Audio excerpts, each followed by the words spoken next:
Israel और America के कट्टर दुश्मन ईरान के राष्ट्रपति इब्राहिम रईसी का हेलीकॉप्टर क्रैश हो गया है। बताया जा रहा है कि हेलीकॉप्टर जिस जगह क्रैश हुआ है वो जगह अजरबैजान और ईरान की सीमा के पास है। सबसे बड़ा अपडेट यह है कि क्या यह हादसा है या फिर कोई साजिश है। ये दो सवाल हैं। राष्ट्रपति जो ईरान के हैं उनका हेलीकॉप्टर क्रैश होना, ये कोई हादसा है या फिर इसमें कोई साजिश की गई है। मैं वो जगह दिखाता हूं जहां पर ईरान के राष्ट्रपति का प्लेन क्रैश हुआ है या कहें हेलीकॉप्टर क्रैश हुआ है। वो जगह मैं आपको दिखाता हूं। ये ईरान है, ये ईरान का इलाका है। ये इसके बाद ये जो उत्तरी सीमा जो लग रही है अजरबैजान से, जहां पर ये अजरबैजान का इलाका है, ये अजरबैजान आपको दिख रहा है, ये आर्मीनिया है, अजरबैजान है, ये यहाँ बॉर्डर ईरान का लग रहा है, ये पूरा बॉर्डर ईरान का है यहाँ पर। और ये जो शहर है जोल्फा, बिल्कुल बॉर्डर पर ये जो जोल्फा शहर है, इस जगह पर अजरबैजान की सीमा पर, इसे पूर्वी अजरबैजान प्रांत भी कहते हैं जो ईरान में है, वहां पर जोल्फा शहर में इस जगह पर बॉर्डर पर बिल्कुल जो है ईरान के राष्ट्रपति के काफिले का एक प्लेन क्रैश हो गया, जिसके बाद तमाम जो चर्चाएं हैं वो चलने लगी।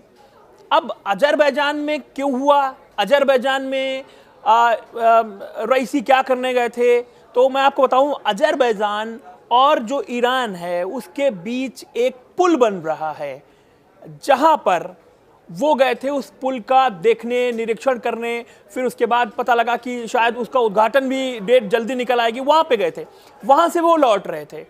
इसी दौरान कुछ लोग कह रहे हैं हादसा है, मौसम खराब था, वहां पर बहुत धुंध छाई हुई थी, जिसकी वजह से ईरान के राष्ट्रपति के काफिले का, कुछ लोग काफिले का कह रहे हैं, काफिले का एक प्लेन, एक हेलीकॉप्टर क्रैश हो गया है।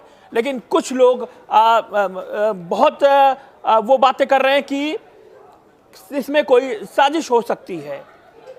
साजिश किसकी तरफ से? क्या इसमें अमेरिका का हाथ है? क्या इसमें इजराइल का हाथ है? क्या इसमें ड्रोन का सहारा लिया गया है? इजरायली ड्रोन, अमेरिकी ड्रोन? क्या पहले से पता था कि रईसी अजरबैजान जा रहे हैं, वहां से कितने टाइम वो लौटेंगे और लौटने के बाद कब कहां स्ट्राइक करनी है? ये तमाम सवाल हैं। लेकिन इस बीच ईरान में ईरानी मीडिया की तरफ से जो खबरें आ रही हैं वो ये है कि रईसी के लिए, रईसी की सुरक्षा के लिए, रईसी की सलामती के लिए दुआएं शुरू हो गई हैं। कई मस्जिदों में दुआएं पढ़ी जा रही हैं कि रईसी, उनके राष्ट्रपति सुरक्षित रहें हो और वो जल्द ही यहाँ तेहरान वापस आए, क्योंकि तेहरान और जोल्फा का जो दूरी है करीब करीब 600 किलोमीटर की दूरी है और तमाम रेस्क्यू ऑपरेशंस की टीमें, 40 टीमें वहाँ पहुँच चुकी हैं। लेकिन बताया जा रहा है कि मौसम बहुत ख़राब है, धुंध छाई हुई है, इस वजह से शाम का भी समय है, रात हो रही है धीरे धीरे। और जोल्फा शहर में जहाँ पर ये हेलीकॉप्टर क्रैश हुआ है या कहें कि इसको अटैक किया गया है, तमाम जो चीज़ें हैं वहाँ पर चल रही हैं।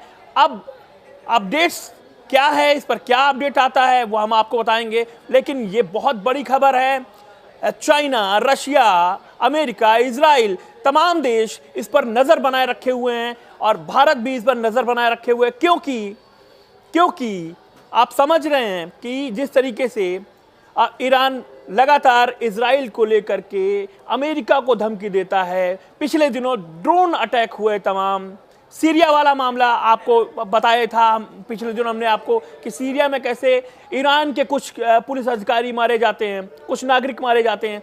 उसके बाद ईरान गुस्से में आकर अटैक करता है इजराइल पर। जो डिफेंस सिस्टम है इजराइल का, वो एक एक करके इनके सारे जो इनकी मिसाइलें थी उनको नष्ट कर देते हैं। अब तमाम लोगों की नज़रें इस खबर पर बनी हुई हैं कि क्या रईसी साहब सुरक्षित हैं, क्या उनको कोई चोट नहीं पहुंची है। ये अपडेट हम आपके पास लेकर आएंगे, जैसे खबर आएगी हम आप तक ये अपडेट पहुंचाते रहेंगे। नमस्ते।